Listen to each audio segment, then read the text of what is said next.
Hello friend, this is three way to survive apocalypse episode 33।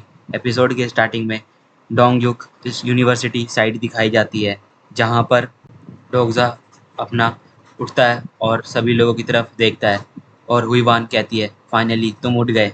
तभी डोगजा को ध्यान आता है कि वो किस चीज़ पर सर रख के सोया हुआ है और वो देखता है कि वो शोंग के पैर पर सर रख के सोया हुआ है और शोंग भी सो चुका है। और डोगजा से शोंग बड़बड़ाते हुए कहता है कि मैं एक ऑफिसर हूँ और मैं यहाँ पर कई देर तक इस तरीके से बैठ सकता हूँ। डोगजा कहता है, हाँ मैं जानता हूँ कि तुम इसी तरीके से हो और डिसिप्लिन में रहते हो। डोगजा उठता है और देखता है गैली उसके पैर पे सोया हुआ होता है और तभी कुछ कॉन्स्टलेशन के नोटिफिकेशन आते हैं। डिमोनिक जज ऑफ फायर जो कि अपनी सिंपैथी दे रहा होता है ट्रोमा के ऊपर, डोगसा के। और constellation of black affix flame dragon भी कह रहा होता है कि मैं तुम्हारे पास्ट में जो हुआ था उससे बहुत ही इंटरेस्टेड हूँ। सिक्रेटिव प्लॉटर भी कह रहा होता है कि तुम्हारी मदर के बारे में भी हर कोई अब जानना चाहता है और वो लोग डोगजा को 1800 कॉइन गिफ्ट भी करते हैं। डोगजा इनके नोटिफिकेशन से बहुत ज़्यादा गुस्सा हो रहा होता है क्योंकि ये लोग अब डोगजा के पास्ट में भी ताका झांकी कर रहे होते हैं। डोगजा को कुछ और नोटिफिकेशन भी आए होते हैं। उसे चांगमारू स्टेशन पर नाइट में जो हुए ग्रीन जोन के सिनेरियो से उसे पास करने का नोटिफिकेशन आता है और चांगमारू स्टेशन की अचीवमेंट का भी बारे में बताया जाता है और उसे 1000 कॉइन गिफ्ट भी किए जाते हैं। और ढकाबी के साथ जो कॉन्ट्रैक्ट हुआ होता है उसके 22,650 कॉइन भी डोगजा को मिल गए होते हैं।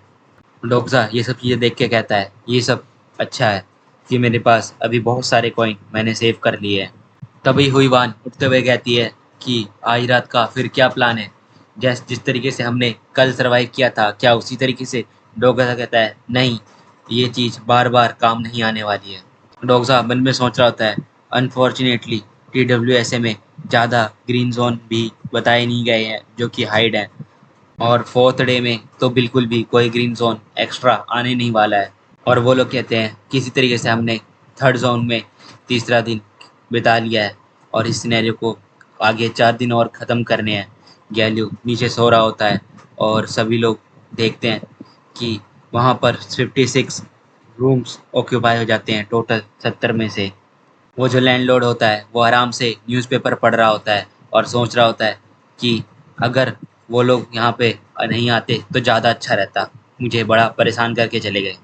शियोंग की भी आँख खुल जाती है और वो उठता है और कहता है, डोगजा अब तुम कैसे हो रेस्ट के बाद। डोगजा कहता है कि मैं अब थोड़ा ठीक फील कर रहा हूँ। और हुईवान शियोंग कहता है कि हाँ, मुझे भी अब थोड़ा अच्छा लग रहा है कि मैं भी सोकर थोड़ा अपनी थकान को मिटा चुका हूँ। और शियोंग कहता है कि मैंने भी इस ट्रॉमा को फ़ील किया था और वो मेरा ट्रॉमा एक मिलिट्री के ऊपर था और मुझे इसमें बहुत ज़्यादा डिफ़िकल्टी हुई थी। डोगसा कहता है, कोई बात नहीं, जो तुमने करा था वो भी तुम्हारे लिए ठीक था और मैंने भी अपनी पूरी कोशिश करी थी। और शियोंग बताता है कि मैं मिलिट्री में प्रमोट हुआ था कंपलसरी सर्विस देने के लिए। डोगसा कहता है, हाँ, ये एक रेयर काम है जो कि तुम पर सूट भी करता है। सभी लोग बैठकर उसकी बातें सुन रहे होते हैं उन दोनों के और इन्जॉय कर रहे होते हैं। और तब भी शियोंग कहता है कि मैं यहाँ पर अभी तुम लोगों के किसी काम तो नहीं आ पा रहा हूँ। डोगसा कहता है, ऐसा नहीं है, तुमने भी बहुत ज़्यादा हेल्प करी है हमारी और हमें रिलीफ भी दिलाया।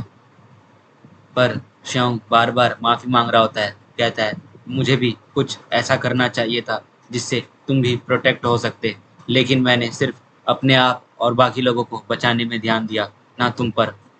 डोगजा शियोंग की बड़ाई करता है और शियोंग इसे सुनकर खुश भी हो जाता है और वो अपने इस ट्रॉमा से भी पास हो जाता है। तभी डोगजा उसे बाय कहते हुए यहाँ से चला जाता है और उन लोगों के पास आ जाता है और उन लोगों से कहता है कि मुझे लगता है शियोंग अभी कुछ ज़्यादा डिप्रेस हो चुका है, तो इसलिए हमें उसके लिए कुछ करना चाहिए। हुईवान कहती है, हाँ मैं जानती हूँ कि वो बहुत ही ज़्यादा डिप्रेस हो चुका है और वो थोड़ा रिस्पॉन्सिबल फील कर रहा है। तभी हुईवान डोगसा से कहती है, क्या तुम्हारे पास कोई ऐसा बाबा वाला मंत्र नहीं है जिससे शियोंग वापस से ठीक हो जाए, डिप्रेस ना फील करे। डोगसा कहता है, ये क्या बेवकूफ़ों वाली बात कर रही हो, मेरे पास ऐसी कोई स्किल नहीं है, हमें उसे खुद जाके कहना होगा। और हुईवान प्लान के अकॉर्डिंग उसके पास जाकर उसकी कुछ बढ़ाइयाँ करती है और कहती है तुमने भी अच्छा काम करा है। और शोंग भी कहता है कि हाँ मैंने किया है। और हुईवान कहती है तुम एक पाइन ट्री की तरह हो। तभी शोंग कहता है मेरा favourite song green pine tree है, और वो बहुत ही ज़्यादा खुश होने लगता है। तभी हुईवान बोलती है मैंने ऐसा नहीं कहा कि तुम्हें अपने फेवरेट सॉन्ग के बारे में बताना है। फिर से शोंग डिप्रेस फील करने लगता है और सोच रहा होता है मैं कितना गलत हूँ, मैं हमेशा गलत ही सोचता रहता हूँ। डोगजा ये सब देख के अपने सर पे हाथ रखते हुए कहता है कि हुईवान इस काम को लग रहा है और बिगाड़ रही है। तभी वहाँ पर शांग जाती है और सॉन्ग से कहती है कि तुम एक जस्टिस के बंदे हो और तुम जस्टिस के लिए काम करते हो, और यहाँ पर हमारे लिए भी जस्टिस के तरह अपना काम करोगे। इस बात को सुनकर स्योंग बहुत ही ज़्यादा खुश होता है और अच्छा फील करने लगता है। लोकसा कहता है अब कुछ बात बन रही है। हुईवान भी देखती है और कहती है अच्छा ऐसा करना था क्या। गैलियो भी जाता है और उसे कहता है कि आपके मसल्स बहुत ही ज़्यादा अच्छे हैं और आप बहुत ही औसम बंदे हैं, आप एक मिलिट्री बॉय हैं। श्योंग गैलियो को थैंक यू कहता है और एक नोटिफिकेशन आता है जिसमें लिखा होता है श्योंग की सेल्फ एस्टीमेट इंक्रीज हो रही है। डॉक्टर कहता है अब कुछ थोड़ा सिंपल लग रहा है और सही होने लग रहा है प्लान के अकॉर्डिंग। तभी डॉक्टर भी वहाँ पहुँच जाता है और कहता है कि अब सब कुछ ठीक होने वाला है। तो फिर देखते हैं आगे। मैं एक प्लान बनाने जा रहा हूँ जिसके वजह से हम इस रात को फिर से सरवाइव करेंगे। डोगजा थर्ड चढ़ के थर्ड फ्लोर की ओर जाने लगता है और सोच रहा होता है मुझे उस लड़की के पास जाना होगा क्योंकि अब वही मेरी मदद कर सकती है। और वो जब थर्ड फ्लोर पे चढ़ जाता है वहाँ पर बहुत सारे लोग खड़े होते हैं और डोगजा चारों ओर देखने लगता है जहाँ पर सभी जगह ग्रीन जोन होते हैं। और डोगजा फिर से आगे की ओर चढ़ना स्टार्ट कर देता है। वहाँ ऊपर भी कई सारे ग्रीन जोन होते हैं और वो लोग डोगजा के पीछे आते हैं और कहते हैं कि तुम हमारे साथ मिल जाओ, हम तुम्हें यहाँ ग्रीन जोन में रहने देंगे ताकि तुम्हें सर्वाइव करने के लिए जगह मिल जाएगी और हमारी टीम और ज़्यादा पावरफुल बन जाएगी। पर डोगजा उनकी बात ना सुनकर अपना सीढ़ियों से ऊपर जाता है और फिर जब वो जाने लगता है तभी बीच रास्ते में वो लड़की आ जाती है। डोगजा उससे कहता है कि मैं तुम्हें ही ढूंढ रहा था। वो लड़की कहती है क्या तुम मुझे ही ढूंढ रहे थे, पर क्यों। डोगजा कहता है मैं एक प्लान बना रहा हूँ, इस प्लान में मुझे तुम्हारी ज़रूरत पड़ेगी, इसलिए तुम मेरी बात सुनो। जैसे ही डोगजा पीछे की ओर मुड़ता है वो लड़की वहाँ से गायब हो जाती है और तेज़ी से आगे की ओर आ जाती है। डोगजा आगे बढ़ के उसके पास जाता है और कहता है कि तुम बहुत ही तेज़ हो और मुझे तुम्हारी ज़रूरत है। अकॉर्डिंग टू माई प्लान तुम्हें मेरा मदद करना होगा। वो लड़की कहती है तुम्हारी किस तरीके की मदद। डोगजा कहता है आज रात के लिए मुझे यहाँ पर सरवाइव करना है और सभी लोगों को भी करना है। तो यहाँ पर बहुत ही अलग तरीके के सिनेरियो होने वाले हैं आज रात। तो तभी हमें एक दूसरे को मिलकर काम करना होगा। वो लड़की सोचने लगती है रियली आज रात ऐसा क्या होने वाला है जो कि तुम मुझसे मदद मांग रहे हो। और वो लड़की उस मदद के लिए मान जाती है। डोगसा वापस से अपने फ्रेंड्स के पास आ जाता है और वो लड़की सोच रही होती है कि मैं अब डोगसा की मदद करूं या ना करूं। मेरे पास कोई रास्ता नहीं है क्योंकि जिस तरीके से उसने मुझे बताया है अगर ऐसा आज रात को भी होता है तो फिर यहाँ पर मैं भी सर्वाइव नहीं कर पाऊँगी और मुझे मदद करनी होगी। अगर मैंने अपने क्लासमेट्स को मार कर अपने आप को सर्वाइव करा है तो इतना कुछ तो मैं थोड़ा बहुत कर ही सकती हूँ अपने सर्वाइव के लिए। यहाँ तक पहुँच कर मैं अब हार नहीं मान सकती।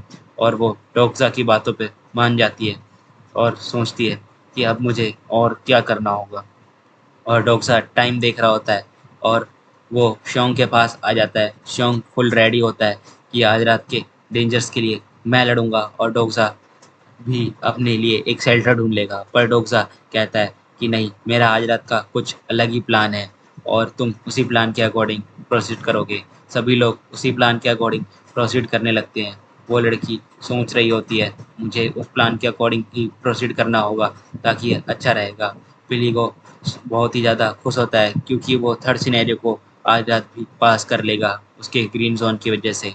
और हमें थर्ड सिनेरियो का नोटिफिकेशन दिखाया जाता है जिसमें अब सिर्फ चार चौथा दिन स्टार्ट होने वाला होता है और इसकी फेलियर पेनल्टी अभी तक नहीं बताई गई है।